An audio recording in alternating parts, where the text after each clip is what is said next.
us donem la benvinguda a una nova anàlisi històrica. Avui ens submergirem de ple en un episodi d'una intensitat dramàtica brutal, l'èxodo tràgic, Lluís Companys i la caiguda de Catalunya. Aquesta és una història íntima, molt política i, francament, demolidora, vista a través del viatge del president de la Generalitat. Sense fer-nos esperar més, som-hi, entrem en matèria. Ens situem. Febrer de 1939. Les tropes franquistes avancen sense aturador. Ara imaginem per un segon aquesta escena, d'acord? El fred glacial i tallant dels Pirineus, passos de muntanya completament col·lapsats per la neu i un caos absolut i total. I just al mig d'aquest paisatge apocalíptic hi tenim un cap d'estat que travessa la frontera cap a l'exili. Però clar, aquí sorgeix la gran pregunta. Com pot ser que el màxim representant d'un govern creui cap a França amb absolutament res a les butxaques? Cap fons ocult, cap reserva secreta, res de res. Per entendre aquest trencacloques, hem de fer un pas endarrere. Bé, anem a posar-hi context. Tot aquest episodi s'emmarca dins d'allò que coneixem històricament com la retirada. I no va ser una simple retirada estratègica militar de manual. Va ser un èxode massiu, una fugida desesperada, amb literalment centenars de milers de refugiats civils i tropes republicanes vençudes intentant arribar a França per esquivar les bombes. És precisament en aquest escenari de pànic i descomposició on els líders polítics han de buscar una sortida contrarellotge, no només per salvar la pell, sinó per mantenir vives les seves institucions. Baixem al terreny per veure com va anar exactament l'angoixant viatge físic. El 5 de febrer de 1939, el petit poble empordanès de la Vajol es converteix en l'última seu del govern català. Des d'allà, Companys pren una decisió dràstica.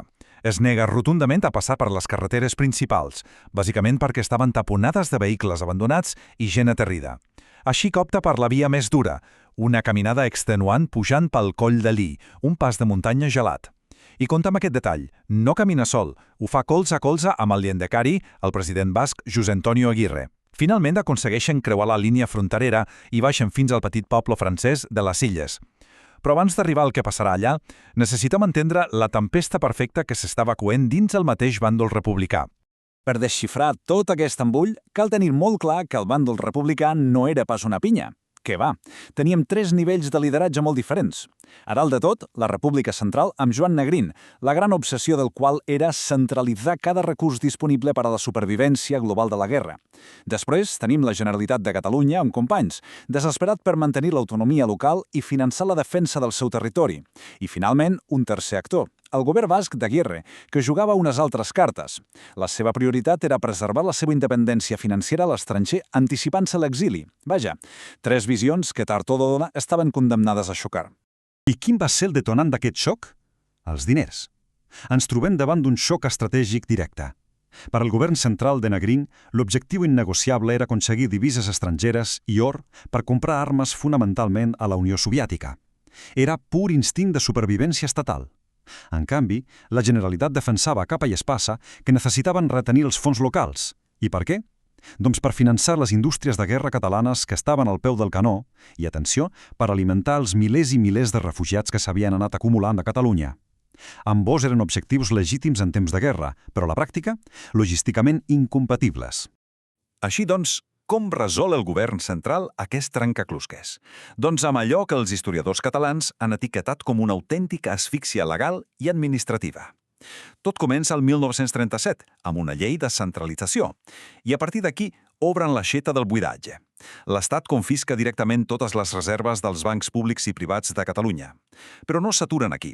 Arriben a l'extrem de confiscar les garanties dels dipòsits de seguretat i, en un top duríssim a la moral, s'apropien de les joies que el mateix poble català havia donat de forma voluntària per guanyar la guerra.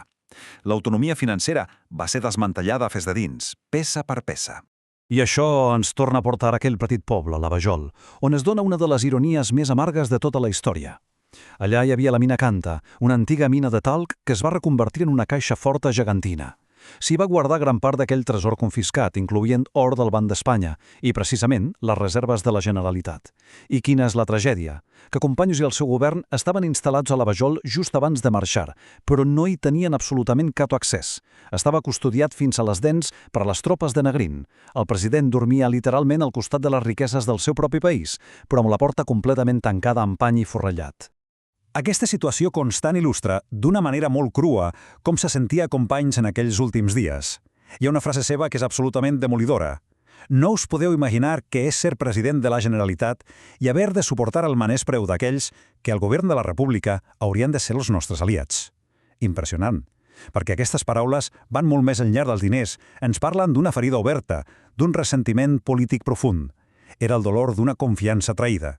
Aquesta aliança s'havia anat esquerdant per diversos cantons. Primer, amb una ocupació administrativa gairebé total quan el govern de la República es trasllada a Barcelona, deixant la Generalitat pràcticament en una figura simbòlica. Després, tenim l'incident del pacte de fugida. El pla era que els dirigents de la República, Catalunya i el País Basc creueixen a França de forma coordinada, però Manuel Azaña, president de la República, esgotat, s'ho repensa i marxa tot sol abans d'hora, sense consultar-lo formalment amb companys. I com a colofó, aquesta gran divergència, salvar l'estructura de l'estat espanyol global costés el que costés contra l'obstinació de companys per preservar la identitat catalana.